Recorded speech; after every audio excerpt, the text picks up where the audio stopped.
देखिए, हम लोग समझते हैं कि भारत पनडुब्बियों के टेक्नोलॉजी के मामले में इतना कैसे पिछड़ गया कि हमें चाइना की बराबरी करने में आगे 50 साल लग जाएंगे। और हमारे नौसेना के अधिकारियों ने जो एयरक्राफ्ट कैरियर पे भरोसा दिखाया था, तो हमें एयरक्राफ्ट कैरियर के मामले में तो ठीक है, बट पनडुब्बी के मामले में इतने कैसे पिछड़ गए। देखिए, पनडुब्बी को हम साइलेंट किलर कहते हैं। ये पानी के अंदर रहती है, जिस वजह से ये ऑलरेडी स्टिल्ट हो जाती है। कोई रडार सैटेलाइट इसको पानी के अंदर नहीं पकड़ पाता है। बालाकोट सर्जिकल स्ट्राइक के समय हम लोग पाकिस्तान की पनडुब्बी को ट्रेस कर रहे थे, जो 21 दिन बाद ट्रैक हुई थी। सोचिए, 21 दिन लग गया था हमें पाकिस्तान की पनडुब्बी। 21 दिन में कोई हथियार, कोई पनडुब्बी कितना तबाही मचा सकता है, आप आइडिया लगाइए। तो इन पनडुब्बियों के बारे में हम लोग समझते हैं, ये पानी के अंदर चलती है। इसे चलाने के लिए इसके प्रोपेलर को घुमाना पड़ता है। अब इन प्रोपेलर को घुमाने के लिए सिंपल सा है, इसके अंदर एक तो इंजन सेट करते हैं, इंजन इसको नचा देगा।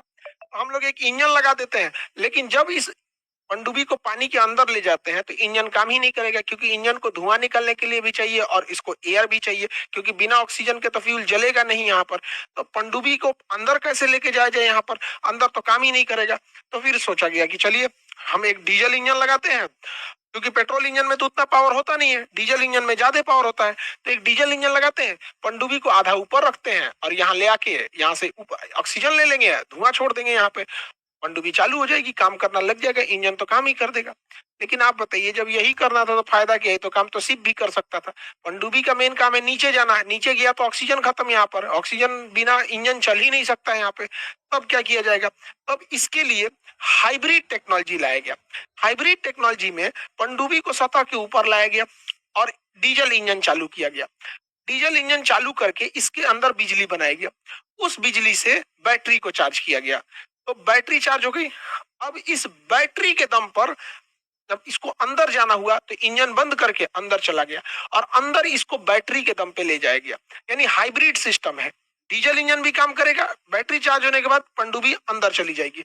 यानी अंदर जाने के बाद पनडुब्बी डीजल इंजन पे नहीं चलती है, बल्कि वो बैटरी से चलती है। इसका दो फायदा होता है, एक तो भैया अंदर में डीजल इंजन चल ही नहीं पाएगा, दूसरा ये होता है कि बैटरी से चलने पे बहुत साइलेंटली चलती है। इसलिए इस पनडुब्बी को चलाने के लिए हमें एक डीजल इंजन चाहिए और बहुत ज्यादा मात्रा में बैटरी चाहिए। इसीलिए हम इन पनडुब्बियों को डीजल इलेक्ट्रिक बैटरी कहते हैं, ये पनडुब्बी कहते हैं, क्योंकि इसमें डीजल भी चाहिए और इलेक्ट्रिक भी चाहिए। तो डीजल इलेक्ट्रिक बैटरी कहते हैं। बाहर आके डीजल इंजन चालू किया, बैटरी चार्ज करके अंदर चला गया। इसकी बैटरी इसे 2 दिन तक चला सकती है। तो 2 दिन तक ये आराम से चल सकता है, लेकिन हर 2 दिन के बाद इसे ऊपर आना पड़ेगा कुछ घंटों के लिए, 4-5 घंटे के लिए आएगा और उसी में ये अपना डीजल इंजन चालू करेगा। ऊपर आएगा, डीजल इंजन चालू करेगा, बैटरी फुल चार्ज हो जाएगी, फिर ये अंदर डीजल इंजन बंद करेगा और अंदर चला जाता है यहाँ पे। इसीलिए इसे डीजल इलेक्ट्रिक पनडुब्बी कहा जाता है। लेकिन इसकी एक खराबी है, जब हर 2 दिन के बाद ये इसे बाहर आना पड़ता है चार्जिंग के लिए, तो ऊपर आता है चार्ज करने के लिए, एग्जॉस्ट करेगा ये सब, तो ये रडार के पकड़ में आ जाता है। तो रडार के पकड़ में आने के बाद ये स्टिल्थ नहीं रह जाता है। जब तक ये चार्ज करेगा, सैटेलाइट या रडार देख लेंगे सब, दुश्मन आ जाएगा। अगर दुश्मन आ गया, अब ये भागते भागते कि कुछ एरिया में घेरा जाएगा यहाँ पे, तो इसे मरने की संभावना बढ़ जाती है। तो इसे छुपाना जरूरी था। तो छुपाने के लिए ना स्नॉर्कलिंग टेक्नोलॉजी का यूज किया गया। स्नॉर्कलिंग टेक्नोलॉजी में क्या होती है, पूरी पनडुब्बी को बाहर नहीं निकाला जाता है, बल्कि एक छोटा सा पाइप बाहर निकाल देते हैं। ये छोटा सा पाइप क्या करता है, स्नॉर्कलिंग टेक्नोलॉजी के तहत बाहर निकलेगा और यहाँ से ऑक्सीजन लेगा और वो ऑक्सीजन सक करके इंजन चालू कर देगा और एग्जॉस्ट छोड़ देगा। यहाँ पर खैर एग्जॉस्ट छोड़ना तो नॉर्मल है, अंदर भी छोड़ सकता है, बबल से बाहर आ जाएंगे, बट इसे स्नॉर्कलिंग से प्रयोग कर सकता है। लेकिन आजकल के सैटेलाइट और रडार इतना खचरा हो गया है सब, कि स्नॉर्कलिंग को भी पकड़ लेता है। अब ये स्नॉर्कलिंग पकड़ा जाएगी तो ये तो स्टिल्थ रही नहीं। तो पनडुब्बी की मेन खासियत होती है कि छुप के हमला करना, हर 2 दिन पे पकड़ा जाएंगे यहाँ पे। तो स्नॉर्कलिंग भी काम नहीं कर पा रहा था, जिस वजह से इसे पकड़ना थोड़ा इजी हो जाता है यहाँ पर। इसी के लिए हमें चाहिए एक ऐसा इंजन, ऐसा इलेक्ट्रिसिटी बनाने वाला चीज जो पानी के अंदर बिना ऑक्सीजन के ही इंजन इलेक्ट्रिक बता सके यहाँ पे। तो इसकी टेक्नोलॉजी बहुत देशों के पास थी, बट भारत के पास नहीं थी यहाँ पे। लेकिन भारत ने सक्सेसफुली इसे बना लिया। इस टेक्नोलॉजी का नाम है air independent propulsion system, AIP। Air independence propulsion system एक ऐसी मशीन होती है जो पनडुब्बी के अंदर लगा दिया जाता है और ये ऑक्सीजन और हाइड्रोजन का प्रयोग करके और इसके अंदर से ये इलेक्ट्रिसिटी बना लेती है। ये पनडुब्बी में काम कर रहे लोगों के बायोफ्यूल, उनके टॉयलेट, बायो टॉयलेट का भी प्रयोग कर लेती है यहाँ पे और उससे ये इलेक्ट्रिसिटी बना लेती है। और जब ये इलेक्ट्रिसिटी बना लेती है तो इसे बाहर आने की जरूरत ही नहीं है, अंदर ही अंदर बना लेती है, इसीलिए इसका नाम ये एयर इंडिपेंडेंट, हवा से कोई मतलब नहीं है यहाँ पे। तो ये अपने ऑक्सीजन हाइड्रोजन जनरेट करके बना लेती है, और ये मशीन कहलाती है एआईपी टेक्नोलॉजी। अब एआईपी टेक्नोलॉजी के लिए बैटरी चार्ज करना है तो इंजन, डीजल इंजन चलाने की जरूरत नहीं है। तो बैटरी चार्ज करने के लिए पानी के अंदर ही एआईपी टेक्नोलॉजी से बैटरी चार्ज हो जाएगी, और जब ये बैटरी चार्ज हो जाएगी तो इसे बाहर आने की जरूरत ही नहीं है। एआईपी टेक्नोलॉजी से ही बिजली बनेगा, और बिजली इसके रखे अंदर की बैटरी, सारी बैटरी कंपार्टमेंट को चार्ज कर देगा, तो इसे बाहर आने की जरूरत नहीं है। ये जो हर 2 दिन पे बाहर आ जाता था चार्ज करने के लिए बैटरी, अब इसे बाहर नहीं आना पड़ेगा, बल्कि 15 दिन तक इसकी कैपेसिटी होती है कि 15 दिन तक ये बाहर नहीं आ पाएगा। सोचिए, इतना खतरनाक हथियार मिसाइलों से भरा हुआ, 15 दिन तक कोई देश इसे नहीं ढूंढ पाएगा, वो भी समुंदर में, तो कहां से कहां तबाही मचा के चला जाएगा। रडार कुछ नहीं कर पाएंगे, सैटेलाइट कुछ नहीं कर पाएंगे यहाँ पे। तो भारत की डीआरडीओ ने इस एआईपी टेक्नोलॉजी को बना लिया है। दुनिया में बहुत सारे देशों के पास एआईपी टेक्नोलॉजी है, और एआईपी कई कैटेगरी का होता है। उसमें सबसे शांत ढंग से काम करने वाला, बिना वाइब्रेशन के, बिना शोर मचाए काम करने वाला जो एआईपी है, क्योंकि वाइब्रेशन करेगा ना तो सोनार में पकड़ में आ जाएगा, तो वो होता है फ्यूल सेल टाइप का। तो डीआरडीओ ने जो बनाया है एआईपी, उसका नाम है फ्यूल सेल एआईपी टेक्नोलॉजी। अब डीआरडीओ एक रिसर्च संस्था है, वो रिसर्च कर देगी, प्रोडक्शन नहीं करेगी। तो वो डीआरडीओ रिसर्च करके प्रोडक्शन यानी उत्पादन की जिम्मेदारी एलएनटी को दे दी है। अब ये एलएनटी इसका उत्पादन करेगी, भारी भरकम बिजली घर का, जिसका नाम एआईपी है, और इसे हम अपनी पनडुब्बियों में फिट करेंगे। हमारे पास जो अभी के समय में बेहतरीन पनडुब्बियां हैं, वो फ्रांस की बनी हुई पनडुब्बी है। तो हम इस मशीन को फ्रांस के पास भेजेंगे, क्योंकि फ्रांस अपनी, और पनडुब्बियों को भी फ्रांस में भेजेंगे कि भैया इसमें उतना बड़ा जगह बनाओ और इसको उसमें फिट करो। तो उसे हम रेट्रो फिटिंग कहते हैं। रेट्रो फिटिंग क्या होती है कि पुरानी मशीन में जब नई टेक्नोलॉजी को इनबिल्ट करते हैं, तो उस क्रिया को हम रेट्रो फिटिंग कहते हैं। तो हम अपनी कलवरी क्लास की पनडुब्बियों को, जो फ्रांस से खरीद के लाए हैं, पनडुब्बी और एआईपी दोनों भेज देंगे फ्रांस में, वो वहां पे जाके रेट्रो फिटिंग करेगा।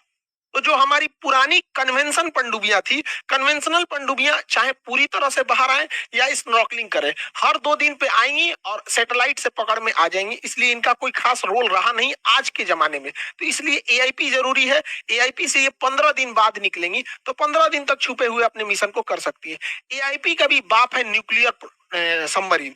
न्यूक्लियर सबमरीन 3 महीना तक निकलबे नहीं करती है। हकीकत में तो इसको 10 साल तक भी नहीं निकलना है तो कोई दिक्कत नहीं, बट इसका भोजन खत्म हो जाता है, क्योंकि सप्लाई आखिर रहेगा ना 3 महीने की। इसके गोदाम में 3 महीने तक का ही खाना भरा होता है, मेडिकल किट, या 3 महीने। तो ये 3 महीने तक रह सकती है, बट ये 10 साल भी रह सकती है। बट ये 3 महीने पे आती क्यों है? तो भैया इसको खाना पीना भरने के लिए डॉक करना पड़ता है। अगर खाना पीना की सप्लाई अगर बीच रास्ते में कर दिए, देखिए बीच रास्ते में करिए या डॉक पे आके कीजिए, निकलना तो बाहर पड़ेगा ही पड़ेगा। अब 3 महीने बाद ही ये डिटेक्ट होगी।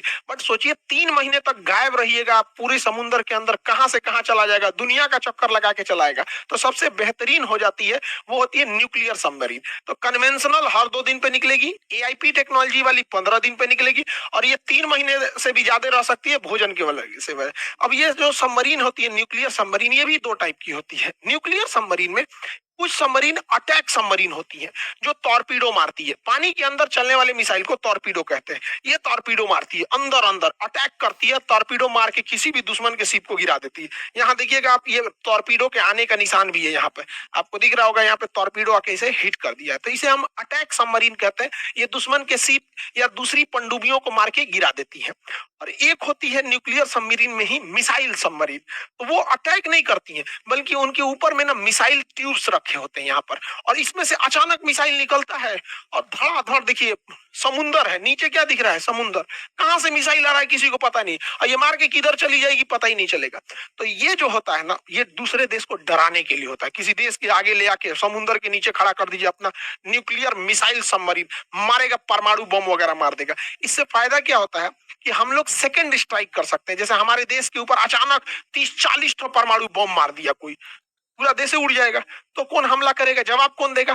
तो हमारी जो न्यूक्लियर सबमरीन है, जो मिसाइल लेके घूम रही है, वो मारेंगी, फिर सेकंड स्ट्राइक मारेंगी यहाँ पर, और वो पानी के नीचे से मारेंगी जो देश ने परमाणु बम मारा है। समझ में आएगी ना? तो ये सेकंड स्ट्राइक के काम में आते हैं, युद्ध के काम में नहीं आएगा, एकदम लास्ट ऑप्शन होता है। तो सबसे खतरनाक जो पनडुब्बियां होती हैं, वो आपकी न्यूक्लियर सबमरीन होती है। किसी भी देश को, भारत को भी अपने सुरक्षा के लिए, नेवल सुरक्षा के लिए पनडुब्बी के 4 लेयर की जरूरत है। जो पहला लेयर है, वो फर्स्ट लेयर जो होना चाहिए, वो होना चाहिए कन्वेंशन सबमरीन का, जो स्नॉर्कलिंग की टेक्नोलॉजी का प्रयोग करके हर 2 दिन पे बाहर आएगी। तो ये हमें भारत के बॉर्डर एरियाज में डिप्यूट करना चाहिए। जो डीप सी में जाएगा वो एआईपी इक्विप्ड होना चाहिए, ताकि 15 दिन तक बिना निकले वो काम कर सके। और दूर का जो लेयर की सिक्योरिटी होनी चाहिए, वो न्यूक्लियर अटैक सबमरीन होनी चाहिए, कि दुश्मन का जहाज वगैरह पनडुब्बी आए तो मार दे। और एकदम डीप ब्लू ओशियन होना चाहिए, एकदम दूर दूर तक। तो वो होनी चाहिए न्यूक्लियर मिसाइल। तो 4 टाइप की, कन्वेंशनल पास में हो गई, एआईपी टेक्नोलॉजी मिडिल में हो गई, न्यूक्लियर अटैक और दूर हो गई, एकदम दूर रहना है तो न्यूक्लियर मिसाइल। तो हमारे पास चाहिए 4 लेयर की सिक्योरिटी, जबकि भारत के पास 4 लेयर की सिक्योरिटी नहीं है। हमारे पास न्यूक्लियर अटैक सबमरीन नहीं है, और हमारे पास एआईपी अभी भी किसी में इंस्टॉल नहीं है। तो हमारे पास एक कन्वेंशनल सबमरीन है, और नहीं तो फिर मिसाइल मारने वाली, अटैक नहीं है। तो जबकि हमें चाहिए 4। आप लोग को क्या लगता है कि भारत सरकार को इन चारों लेयर पे सोचना चाहिए कि नहीं? जबकि हमारा दुश्मन जो है चाइना, उसके पास 4 लेयर की सिक्योरिटी है यहाँ पर, और उसके पास हमसे 4 गुना ज्यादा पनडुब्बियां हैं, और परमाणु पनडुब्बियों का जखीरा है, एआईपी टेक्नोलॉजी की पनडुब्बियों का उसके पास जखीरा है। यहाँ पर पूरी दुनिया को चौंका के रखा है चाइना ने। लेकिन चाइना के पास जब इतनी पनडुब्बियां हैं, तो आखिर हमें अपनी सुरक्षा कैसे करना है? पनडुब्बी खतरनाक है, बट पनडुब्बी को भी तो मारा जा सकता है। तो इसके लिए हम अमेरिका के 2 जहाजों का यूज करते हैं। एक हेलीकॉप्टर है, रोमियो हेलीकॉप्टर, ठीक है, और एक जहाज है जिसका नाम है P-8I पोसाइडन। ये हेलीकॉप्टर के नीचे रडार लगा होता है, सोनार, और इसके अंदर भी बहुत हाई फ्रीक्वेंसी के सोनार वगैरह लगे होते हैं। ये पानी के नीचे पनडुब्बियों का पता करते हैं।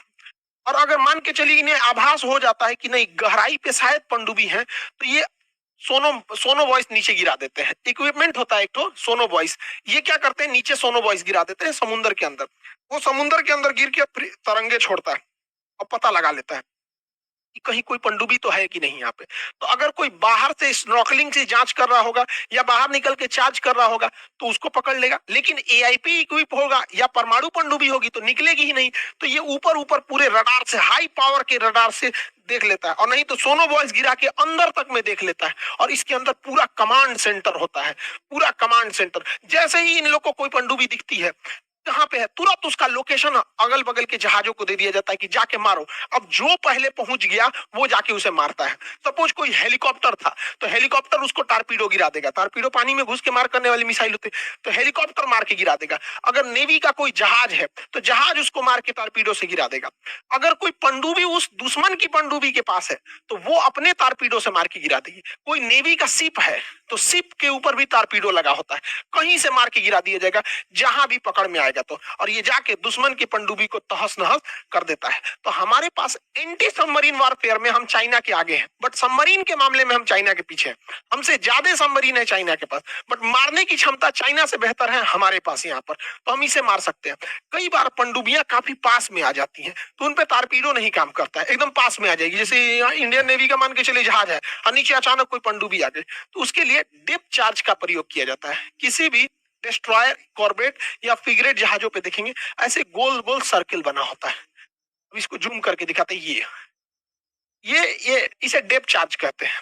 इसके अंदर बारूद भरा होता है, और जिस एरिया में चारों ओर घूम सकते हैं, जिन्हें इन्हें कोऑर्डिनेट मिलता है कि इधर दुश्मन की पनडुब्बी है, धड़ धड़ धड़ धड़ यहाँ पे डेप्थ चार्जर फेंक देते हैं।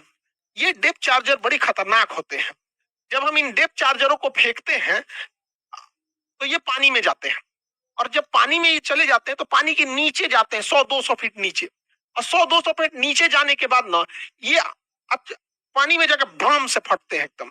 और पानी में जाने के बाद इतना जोर से फटते हैं ना, कि पानी के अंदर एक झटका हो जाता है। तो पानी के अंदर जब झटका लगता है ना, तो पनडुब्बी इम्प्लोज कर जाती है, अंदर से पिचक जाती है। और जैसे पिचकेगी पनडुब्बी ब्लास्ट कर जाती है। जैसे कोई हवाई जहाज है, हवाई जहाज के बगल में कोई बम फोड़ दे, बम से, तो उड़ते हवाई जहाज के बगल में बम फोड़ेंगे तो हवाई जहाज इसे डिसबैलेंस होगा, और इतना हाई स्पीड और इतना प्रेशर में रहता है कि वो चकनाचूर हो जाएगा वहां पे। तो वही इम्प्लोजन से हो जाता है। तो डेप्थ चार्जर डायरेक्ट हिट नहीं करते हैं, बल्कि अगल बगल में, इसलिए अंधाधुन 50-60 गो डेप्थ चार्जर फेंका जाता है, और जिस वजह से पनडुब्बियां इम्प्लोज करके अंदर की ओर फट जाती है। क्योंकि अचानक झटका लगेगा तो उसका मेटल पचकेगा, और समुद्र प्रेशर इतना लगाएगा कि डेप्थ चार्जर की वजह से ये पनडुब्बियां तबाह हो जाएंगी।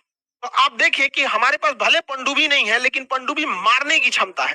तो एक चीज तो आपको समझ में आ गया कि ससुरा पनडुब्बी अगर दिख गई तो उसको मारना बड़ा इजी है। पनडुब्बी भले खतरनाक है लेकिन दिख गई तो मारना बहुत इजी है, क्योंकि कोढ़िया होती है पनडुब्बी, धीरे धीरे चलती है 40-50 की स्पीड में। तो उसको टॉर्पीडो से मार देगा, मिसाइल से मार देगा, डेप्थ चार्जर से मार देगा। इसलिए जरूरी है कि पनडुब्बियों को लोकेशन ही न पता चले।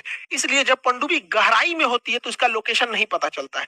लेकिन जब ये अपने मेंटेनेंस के लिए या फिर रसद खाने की सप्लाई के लिए या हथियार की रीफिलिंग के लिए वापस आती है अपने बेस पे, तो ट्रैक हो जाती है ऊपर सैटेलाइट से। इसलिए इसके लिए अंडरग्राउंड बेस बनाना बहुत जरूरी होता है। तो पनडुब्बी अंदर अंदर आएगी, इसमें घुस जाएगी, पता ही नहीं चलेगा, ये पहाड़ों के अंदर रहेगा। तो भारत एक प्रोजेक्ट वर्षा चला रहा है।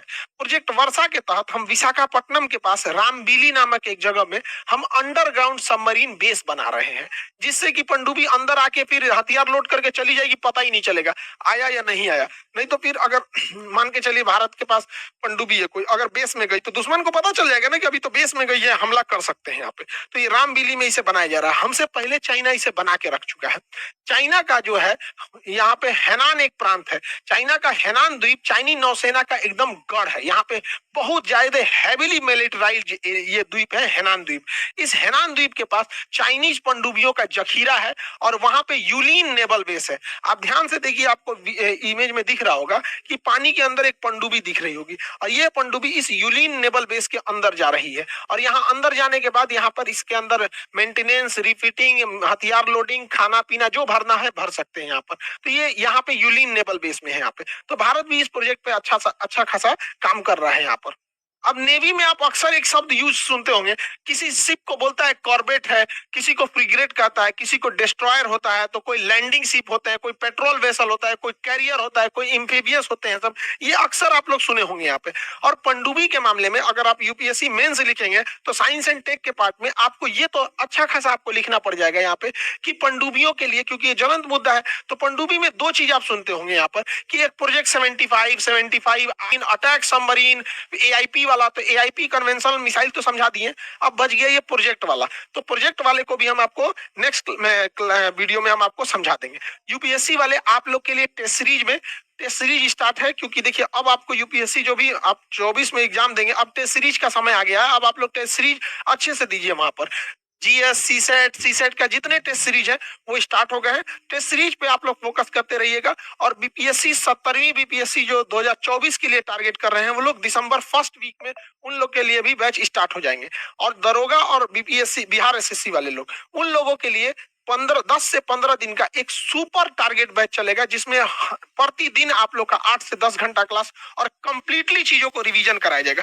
वो स्टार्ट होगा दिसंबर के फर्स्ट वीक में। तो इससे पहले आप लोग इधर सारा पढ़ाई वढ़ाई कर लीजिए, उसके बाद हम लोग डेली आपको सुपर, जैसे कैसे मैराथन क्लास चलता था टॉनिक बैच, उस तरह से हर सब्जेक्ट का 2-3 दिन चलेगा। 10 से 15 दिन का पूरा रेगुलर क्लास चलेगा वहां पे। आई होप आप पूरे टॉपिक को समझे होंगे। मिलेंगे नेक्स्ट क्लास।